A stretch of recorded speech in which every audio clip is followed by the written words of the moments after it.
Finally, after all this time, it's here! People, we can Zoom!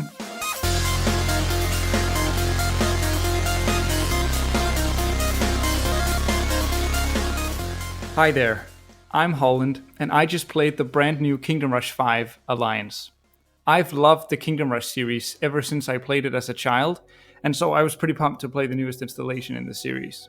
This video is a review of the game, and there will be spoilers throughout, so if you want to play the game yourself, I recommend doing that first. Now without further ado, let's get into it. For those of you who don't know or may have forgotten, the Kingdom Rush series primarily explores the conflict between the Kingdom of Leneria, led by King Dinas, and the Dark Army, led by the evil warlock Vesnan. In Kingdom Rush Alliance, a third party is now threatening the safety of the kingdom, the Wicked Overseer and his interdimensional goons, and our goal during the game is to seek him out so we can put an end to his wicked plans of world domination. The story of the Kingdom Rush games was always surface level to some degree, and so I don't have much to say about Alliance's story. The only thing I will say is that I feel like the Alliance aspect is not implemented in a very interesting way. The main feature of Alliance is that King Dinas and Vesnan must team up in order to overcome a greater common enemy, but all that really boils down to in terms of gameplay is the fact that you have heroes and towers themed around both sides, as well as a few upgrades on the skill tree that revolve around your heroes and towers' allegiances. That's about it. I just wish we got to see more of the interplay between the two factions. You kinda just forget that the good guys and the bad guys have teamed up and go on with your day. But no, these guys have been fighting each other tooth and nail since the first game. You could have added some witty dialogue between heroes from either side, or maybe a few levels where you could only use towers from one side of the alliance, forcing you to diversify your strategies. Or maybe the heroes and towers could synergize in interesting ways depending on which side they were from. Anything like that would have been super cool. The skill tree upgrades that let you boost your army in different ways based on your allegiances are kind of cool, but they are also quite surface level. I was expecting a bit more. Okay, let's talk level design. The stages in Kingdom Rush have always been an integral and well thought out part of the series, and Alliance is thankfully no exception. Every single level past the first, maybe apart from one, introduces a completely new feature that is never seen in any other level after it. From a living tree that snares enemies with its vines, to a bear that cuts through a forest creating a new path, to a group of elven archers you can rescue and recruit to your army, each level feels wholly unique, and the developers deserve great praise for that. In terms of the path layouts of the levels, there isn't anything particularly interesting to comment on, maybe except for the fact that every level past the second one has at least 2 exits. This is most likely due to the fact that you now have access to 2 heroes in every level, and so it's an appropriate rise in difficulty. Moving on to the towers, they were always my favorite part of the Kingdom Rush games. There's this amazing feeling I get every time I unlock a new tower in Kingdom Rush that goes something like this. Oh wow, that's such a cool idea, of course they would make a tower like that. I think I get that feeling because so many of the towers are both unique and creative without ever becoming too complicated. It's as if they naturally follow from the core design of Kingdom Rush, like they fit so well you could explain them in a single sentence. Let me give you some examples. The Battle Mecha is a tower that can move around like a unit. The Grim Cemetery is a barrack that turns enemies into blockers. The Swamp Thing is both a tower and a blocker. The Deep Devil's Reef is both a tower and a barrack. The Demon Pit is like a tower that shoots blockers, and so on. The visual design of the towers have also always been amazing. The dwarves and goblins always have some crazy contraption that's barely holding together, while the mage towers wield powerful spells of all kinds, from fire magic to necromancy, and the barracks towers always surprise with a completely unique blocker unit. And once again, Kingdom Rush Alliance doesn't fail to deliver. Although it does reuse a few towers from previous games, like the Arcane Wizard and Necromancer, it has plenty of new and unique towers as well, and the ones that are reused have been given new visuals and abilities. In terms of tower strength, there will always be some imbalance, at least until Ironhide rolls out a few patches, but in my experience so far, I actually think the towers feel pretty similar in power level. I did end up using some more than others, but I would put that primarily at the feet of personal preference. I could go into greater detail about each tower, and I would love ranking them someday, but for the sake of not making this part too long, I'll reserve that idea for another video. Now, if we're talking about towers, we have to talk about the enemies as well. In any Kingdom Rush game, there is always an abundance of cool and quirky enemies, and so I'll just talk about some of my favorites from this game and why I love them. The first many enemies you encounter are rightfully quite simple, and so they don't stand out too much, but I do really like the cutthroat rat, who goes invisible and sneaks past your defenses after hitting the first ground unit they meet. You really have to watch out for these sneaky fellows, or they'll quite easily pass through your choke point. Either kill them before they reach any ground units, or bait out their invisibility early on and kill them later. Similar to the rat, the corrupted stalker can quite easily evade your defenses. It's probably my favorite enemy in the game because you really do have to build your strategy around it, or it'll just fly right past. The first time the stalker takes damage, it teleports a significant distance down the path, often right past the bulk of your defenses. Bait out its teleport by placing towers with a high fire rate early in the level and kill it at the choke point. The Shackler is a truly unforgiving enemy. Once it falls below 20% health, it'll disable the 2 closest towers until it dies. If you don't have more than 2 towers close by, or react quickly with the hero or spell, this effect is insanely dangerous. Watch out for those red shackles. And finally, the Crystal Golem and Flesh Behemoth are both very tough enemies that you really have to focus on dealing with, or they will breach your defenses. What I like about them is just that they're so damn hard to kill that you have to focus your fire on them immediately once they spawn, or prevent them from spawning altogether, which you can do on stage 14, and which adds a whole new layer of strategy. As I write this script, 4 bosses have been released. 2 of them, Gorgrind and Ceresmudius, were just alright bosses in terms of looks and gameplay. Corrupted Dinas wasn't a particularly exceptional fight either, although you do get to use Vesnan to fight him as a kind of callback to Vengeance, and I also love the design of the boss. The Overseer was a pretty cool boss though, and it's a very interesting change in direction that you have a static boss that you can actually shoot with your towers, encouraging you to place high damage towers on the middle 4 spaces. It's a unique and quite tough final battle, and so I say job well done, Ironhide. Most of the heroes in Kingdom Rush Alliance are just as cool as in any other game, but before we get to talking about specific heroes, I have to talk about the fact that you now have 2 heroes for each level. I think this is a cool feature, and I really do love the additional influence you get when controlling 2 heroes at once. My only big issue with this feature is that on PC, it really feels clunky to control 2 heroes. I've always played with my hand resting on the W and space keys for calling in new waves and moving my hero, and then being able to press 1, 2, and 3 for the different spells when needed. But now with 2 heroes, I either have to use the 4 and 5 keys as well, which doesn't really work for me, or I have to press twice on the space key to select the secondary hero.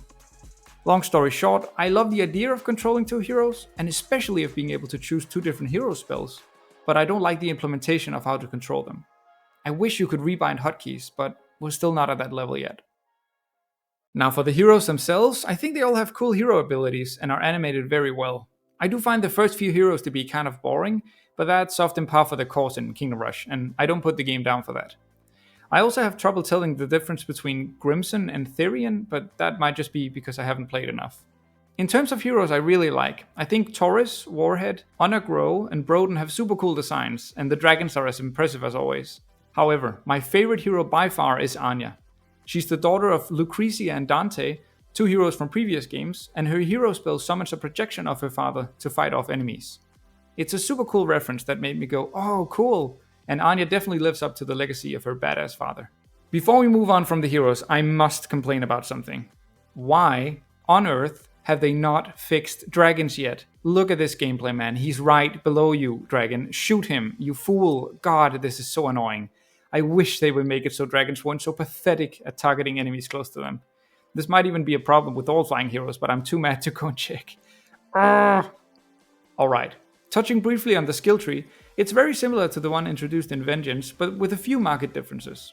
First of all, Ironhide must have been listening to player feedback because the super units that come with the final upgrade to reinforcements are now summoned every time, rather than being a percentage chance to be summoned. This is a great and really important change, because the difference between getting and not getting this 3rd unit was very significant in Vengeance, which felt awful. Okay, hot take incoming, but I think games like Kingdom Rush should try to cut out basically all luck from their games. I go as far as to argue that enemies, heroes, and towers should always do the same amount of damage, but I digress. Other instances of RNG in the skill tree in Vengeance included the following: a chance for an instant revive on your hero when they died, a chance for your hero to receive no damage when hit, a chance for mage towers to deal double damage, and a chance for your soul impact spell to recast once it was finished casting. Alliance thankfully cut back on this RNG aspect a lot, having only one upgrade that involves luck, which is a great change. It just sadly happens that this one upgrade makes quite a bit of difference, giving you a 25% chance of a 60% price reduction on tower skill purchases. Even so, I do really like how they gave us the actual percentages of the upgrade rather than calling it a small chance to trigger, so props for that. In addition to the reduction in luck-based upgrades, you now have the fourth row of the skill tree focusing on the alliance aspect of the game, and the upgrades here are pretty interesting. They basically give you small bonuses like a reduction in tower cost or an increase in hero health based on the towers you build from either side and the heroes you have equipped.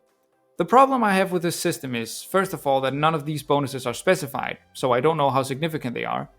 The second thing is that, apart from the reduction in cost, which I did notice each time I equipped 1 or 2 Linearian heroes, I never thought about these buffs, and I didn't once choose my hero or tower loadout based on them. If I was Ironhide, I would have made the system more significant, and harsher if not followed. The problem right now is best displayed, I think, with the first 2 upgrades. Each one grants you a hero bonus for each tower of a specific allegiance you build.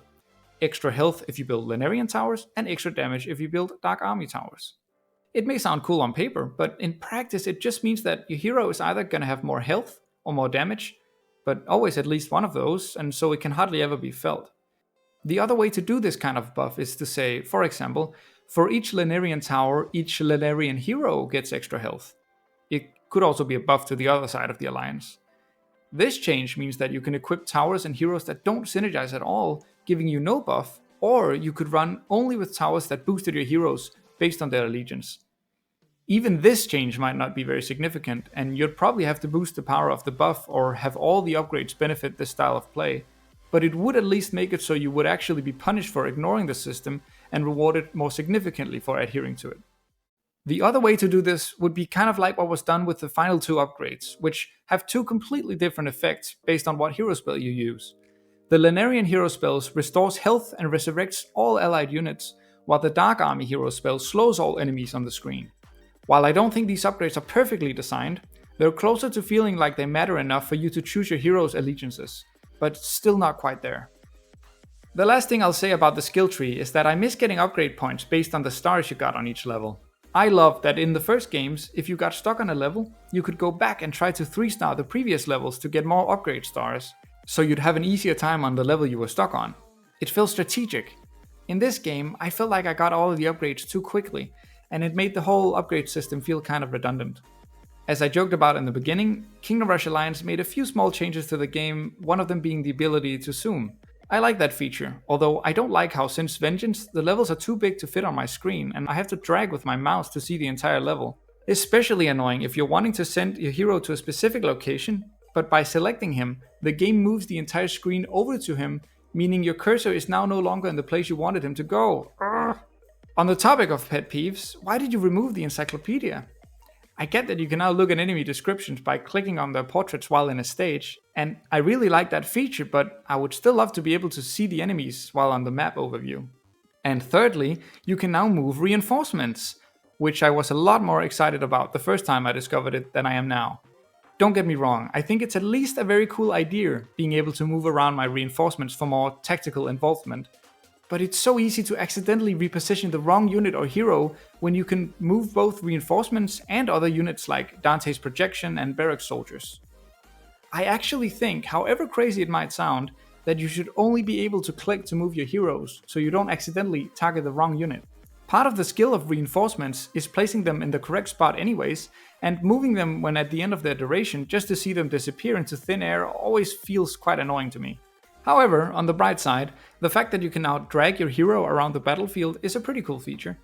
The last thing I'd like to talk about briefly is the visual design of Alliance. The art style of the Kingdom Rush games has been subtly changing over the years, and so Alliance has become brighter and more cartoonish than the first games. Usually I'm quite opposed to cartoonifying games because it's rarely an improvement. But first of all, I don't think Alliance has gone too overboard, and second of all, the artists are just so damn talented that I can easily overlook the brighter colors when everything is so well drawn and animated. So, props to the visual designers behind Alliance, I think they did a great job. And so I come to the title of the video. Why is Kingdom Rush Alliance a lesson in careful design? Well, I think Ironhide found something truly great with the first Kingdom Rush game back in 2011. I think they knew that, and I think they were afraid to lose it. And so, over the past 13 years, they've toyed with different mechanics, towers, enemies, levels, and heroes, but never strayed too far off the path. The first Kingdom Rush game isn't that different from the fifth. Sure, it has less towers and only 4 tower slots per game, but it's always been about defending the exits with towers and heroes and defeating enemies with different resistances using bombs and magic.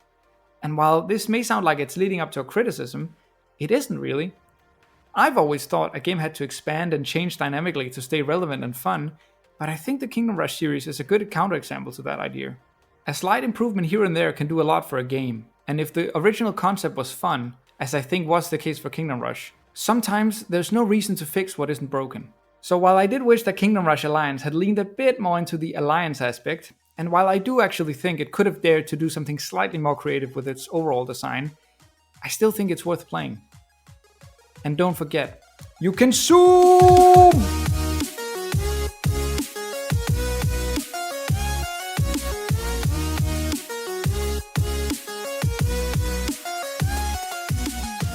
Thank you so much for watching. As of now, the game hasn't received any updates, and so I'm excited to see what comes next. As always, feel free to criticize my points down below, and I'll try to respond to every single comment. Have a lovely day.